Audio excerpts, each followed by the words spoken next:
Hi, I'm Amy Greminger with the medical school, and today I get to talk to Lorna Ruskin. Lorna, can you introduce yourself and your role? I'm Lorna Ruskin. I am an associate professor in the medical laboratory science program, and we are part of the Center of Allied Health Programs at the University of Minnesota. Excellent. So I know many people will know kind of exactly what your job looks like, but for those of us who are less familiar with it, can you explain a little bit about what kinds of things you do on a day-to-day basis? Okay. We are the people that do the laboratory testing on almost anything that comes into out of the body. We can do testing on. We don't typically do on tissue. That would be the anatomical pathology department, but the blood and any cultures, anything on that order, body fluids, we will do the laboratory testing. We don't necessarily collect the specimens. That's usually done by a healthcare provider or a nurse or something on that order. But we will be the resource for them on how to collect and how to transport, and then provide them services as far as how to interpret those results that they are receiving. Excellent. There's so many labs out there to know about. So it's really wonderful as a somebody in the medical field to know that there's somebody with expertise out there to kind of help understand what all of Yes. that means, which is Yeah, they're wonderful. not alone. We could be there to help them out with that. Definitely. Excellent. Excellent. Can you tell me a little bit about what kinds of professions or what kinds of other professionals you might work with in your job? How does interprofessional work look for you? Well, people used to go into our profession thinking that they wouldn't have to have contact with anyone else and work with anyone else. And it's totally the opposite. We work with a lot of different people within the hospital or clinic situation and even industry. So we are constantly talking to nursing staff, healthcare providers, providing them results, helping them interpret results. But we also work with, for instance, pharmacy. We might help a pharmacist determine what antimicrobial agents should be available for testing on different microbiology organisms. We also work with infection control, helping them develop policies that are safe and be able to initiate that across the hospital situation. So we work with a lot of different people within the hospital. They may not don't always realize it. We have people in administration that are working with the administrators of the hospital, or they're part of the administrative staff to help with the business side of laboratory testing. So quite a few people there that we interact with.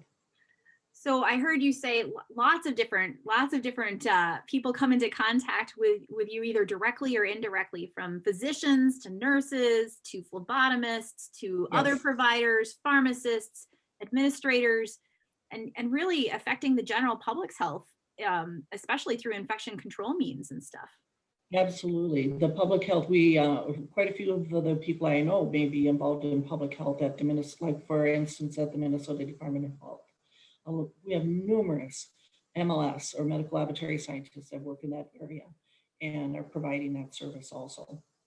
Absolutely. And so important, especially in the light of COVID and everything that's happened, to kind of get a good sense of the work and the boots on the ground, like you all are. So it sounds like interprofessional work is really important for you, and something you engage in a lot. How did you learn how to do those skills, or what skills were important in learning to do that work well, especially for early learners?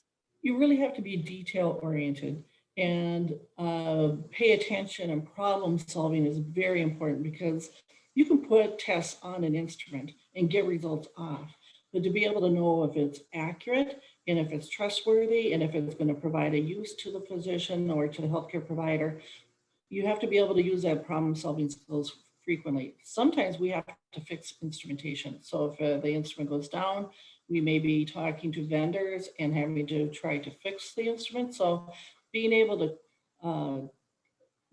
think on your feet Mhm. and put yourself into motion as because things change quickly and rapidly, and being able to respond in that manner. So good communication skills are also really required. They used to think that we didn't have to have good communication skills, and people went into our profession because they thought, oh, you're just in a lab, you're going to be hiding away. That's not true. You are constantly communicating with others. And so those soft skills that you, or behavioral skills, are very important. I would agree. Soft skills are the hardest skills out there. That Hard is to teach where that. that is where I see lots of issues and teams breaking down is not in the knowledge. It's a lot of times Mhm. in those soft skills. Right.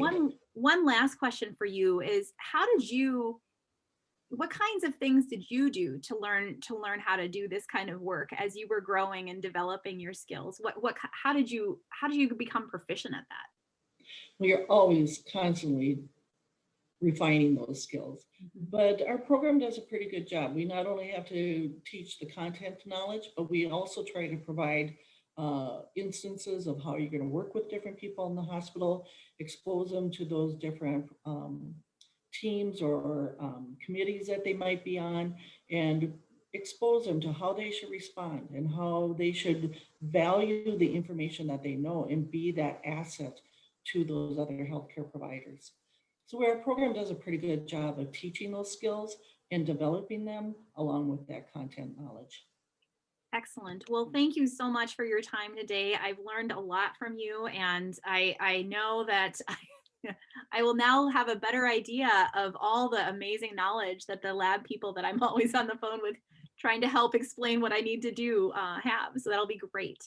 Don't be afraid to ask us questions. We're more than willing to help.